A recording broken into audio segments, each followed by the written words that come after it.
J'aimerais renvoyer les téléspectateurs à une enquête extraordinaire, vraiment, qui a été publiée par M, le magazine, donc le magazine du Monde, le magazine du week-end, du 5 février 2021. Il faut remonter à un peu plus d'un an. Le nom de l'enquête, qui est très longue, McKinsey, un cabinet dans les pas d'Emmanuel Macron.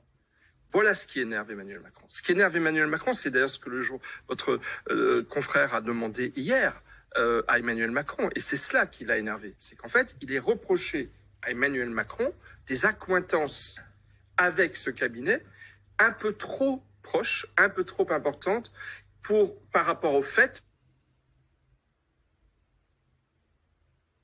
ce même cabinet a reçu d'énormes budgets de l'État. Donc ça, c'est un premier problème sur lequel tout simplement les rédactions qui en ont les moyens devraient, à mon avis, un peu plus enquêter en lisant, en partant de l'enquête du Monde. Et que trouveraient-elles si elles enquêtent?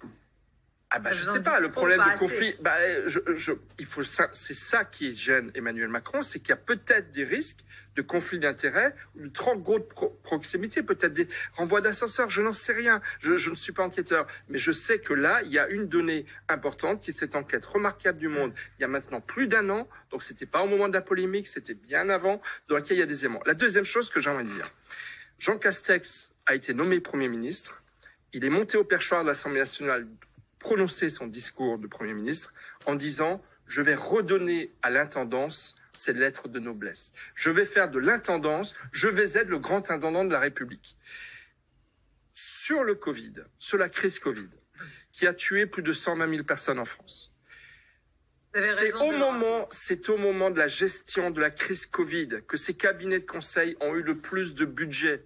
Ils ont été consultés sur des questions d'intendance, de logistique. On va pas aller me faire croire qu'il n'y a pas des hauts fonctionnaires ou des fonctionnaires tout court. C'est pas une question d'être un haut fonctionnaire pour organiser la logistique, pour attendre des mois pour se rendre compte qu'on n'a pas assez de masques au début de la crise, pour attendre des mois pour se dire avec comment on fait pour encourager les Français à se vacciner parce qu'au départ, il faut quand même s'en souvenir, on a eu du mal à s'y mettre.